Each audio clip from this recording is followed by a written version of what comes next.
After Ali's passing, the NBC Today show hosts spoke to Laila about her father's passing. Laila joins us now. Laila, good morning to you. Our condolences. Good morning. Thank you. How are you doing? How's the family doing? Well, we're sad. I personally have been sad for a long time. My father's been struggling with Parkinson's disease for many years, and it's not easy. It wasn't easy to watch him suffer. So knowing that he's not suffering anymore is what gives me comfort. I prepared mentally for many years that, obviously one day I was going to lose my father, and that time has come. And I think that the whole world is sad. Anybody who ever loved him, and so many people do. So I don't feel alone. It's not just our family, it's the whole world. I was going to say, so many people of the world, not just Americans, love him and revere him and feel like they know him. And yet you know him from a vantage point so few do, as your father. Tell us about that side of him. Well, I mean, my father, there's really nothing, there isn't much, should I say, that people don't already know about my dad, because he was pretty much an open book. He treated kids that he didn't know the same as he treated us when it came to how much love he showed. And you always see him picking up kids and kissing babies, and he always puts children first. And a lot of the work that he's done as humanitarian work is about, making sure that kids have a brighter future. So he was a loving father. He pretty much gave us anything we wanted, which now that I'm a parent, that isn't always good. He was a spoiler.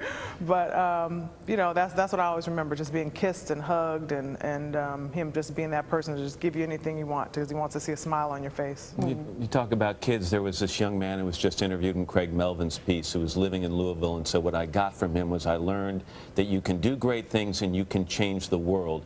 The constant in Muhammad's life throughout his entire life was this unwavering belief in himself. Where do you think he got that? I don't know. I mean, I have that same belief, and I feel like it was just passed down to me. Where he got it, I don't know. I mean, it was passed down to him from somewhere. But I think that a lot of that comes from just having someone in your life that kind of puts that idea in your head that you can do whatever it is that you want to do. I mean, my parents both did it for me. My mom did. There's also parents that tell their kids that they can't do something, and they put that fear in their head. So I think that, once you go out and you're willing to work hard and put in the work, and you do what you thought you could do, it just gives you more confidence to keep going. And that's what holds a lot of people back in life. So I'm glad that that child, along with many others, was inspired by my father, because that's what people need. They need inspiration from others to make them strong in areas that they're not naturally strong. We have two other things we want to ask you about. First, so you talked about the suffering earlier, Laila. You said it was hard to watch. Do you think your dad had grown weary of this fight? He was such a fighter, but had he grown weary of this fight with Parkinson's? That would be hard for me to answer that question, but I would say never to the point where he wanted to move on. I know that my father, one of the things he was afraid of was death. And he definitely wouldn't want to just move on. But we're not in control. Obviously, God is in control, and everything pretty much is written. And it was time for him to go. And I know he's in a better place now, and he's talking again and moving again and doing all the things that he couldn't do in this body. And I'm happy for that, even though I will miss him deeply. I want to close by asking about your son, Curtis Muhammad Conway Jr., and we should put a picture up of him because it is really striking how much he bears a resemblance to his grandfather. And I wonder, Laila, if that's a comfort to you and what you plan to tell him about his grandfather. Oh, definitely. I mean, my son is a spitting image of my father when he was young, and he has so many of his same characteristics and qualities, and he's definitely going to live on through him. And he's learning more and more as he gets older how special Pawpaw actually was. And it was obviously hard for me to break the news to them. I just told them this morning that he went on to heaven, and it's really hard to explain to a 5-year-old and a 7-year-old about that. So that was a challenge for me the first time I ever had to do it. But they're doing well, and I'm going to be here to support them and stay strong for them. Laila, I know how proud your dad was of you, and again, our condolences. We mourn with you and your family. Thank you very much. Thanks for all the love. I appreciate it. Thank you. We recall that when Ali battled Big George Foreman, Even Ali's friend, Howard Cosell, asked him not to fight Foreman because he'd be killed by Big George. President Marcos, an avid boxing fan, made sure we acquired the rights of the fight for the Philippines and that it would be fed live to his study. It was a stunning upset as Ali, after falling back on his rope-a-dope tactics, suddenly exploded in the 8th round and knocked out Foreman. Last night, I had a dream. When I got to Africa, I had one hell of a rumble. I had to beat Tarzan's behind first for claiming to be the king in the jungle. For this fight, I've wrestled with alligators. I've tussled with a whale. I done handcuffed lightning and put thunder in jail. You know I'm bad. I have murdered a rock.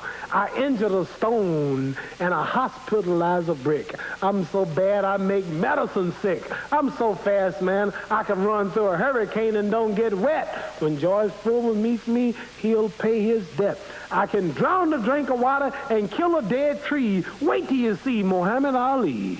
Who said, here we go, round number 7, and the fighters can't wait to get at each other. As this time, Big Foreman comes stalking across the ring, delivering some light hooks to the body of Ali that certainly are doing no problems or causing any problems to Muhammad Ali. Ali spins him around out of the corner now. Ali is definitely in command as far as the movement in the ring is concerned. Foreman looking for the opportunity to unload. The left hand again in the face of Foreman. Definitely Ali is scoring more punches than George Foreman. The punches to the body of Ali are not hurting him. They're not taking a toll. The man is in tremendous physical condition in that part of his body.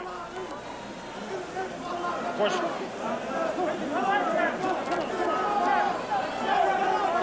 George Foreman tries to work again inside on Ali. Ali pushes his hand away.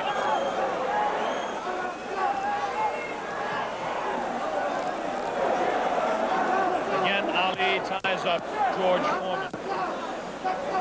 Foreman doesn't look to have that good bounce in his leg anymore. But of course, Foreman being the one-punch artist that he is, who knows what might happen as the rounds continue. We're in round number 7, midway through. Straight left and a good right hand taken on the side of the head. The tactic by Ali is to jab with the left, throw the right hand, and hang on. George Foreman, of course, famous for his booming punches.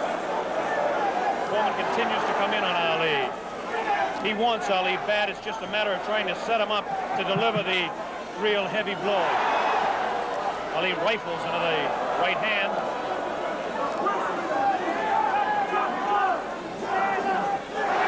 Ali's face is not marked. George Foreman gets in a pretty good left to the body that time, underneath the ribcage of Muhammad Ali. Punch was hard to see on television, but he did score a pretty good punch inside. Ali doing what he did to some smaller men, leaning on George Foreman.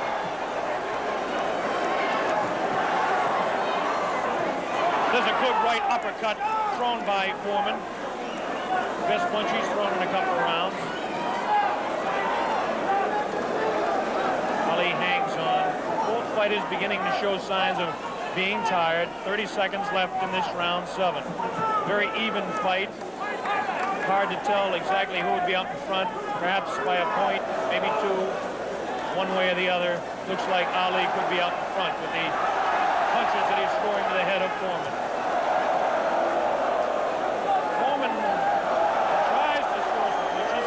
Definitely showing some fatigue in the waning seconds in round 7.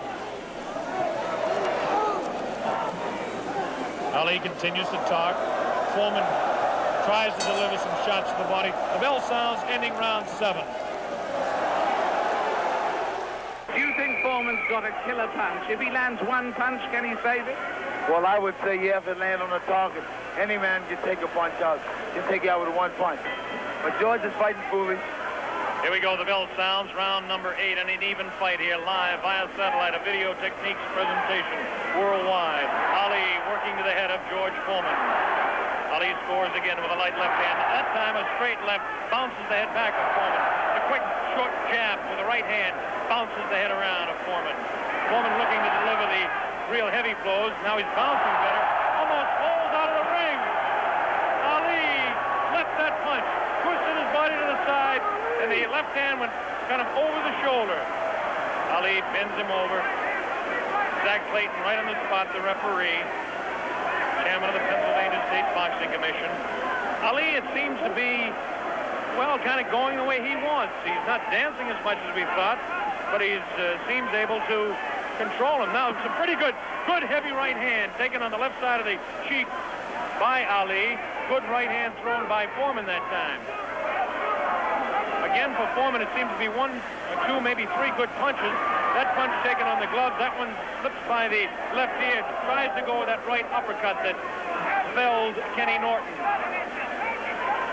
The left hand again thrown out by Foreman. Both fighters now very much more fatigued than they were a round or so ago. The heat is pretty high here, around 80 degrees. The humidity is probably 85 to 90. At age 32, Muhammad Ali is bouncing around pretty good for the 24-year-old Foreman, hanging pretty tough in there. Again, I caution you to look for the one punch that George Foreman can deliver at any time. This man is devastating, to say the least. These punches are not at this particular time. Tried to pull a sneaky right hand on Ali. Ali hanging on, getting away with it. The left hand taken on the side of Ali's cheek. The left hook again on the side of the glove. Right hand by Foreman was not effective. The right uppercut did bounce the head a little bit. Punches will not hurt Ali. Ali just takes him, protecting his face at all times, does Ali. Foreman throwing more punches now. Maybe this could be the tactic of Ali to let the man punch himself out. 30 seconds left in round 8. Very even fight. Ali, a sneaky right hand. Another sneaky right hand. This time he works over the shoulder of Foreman.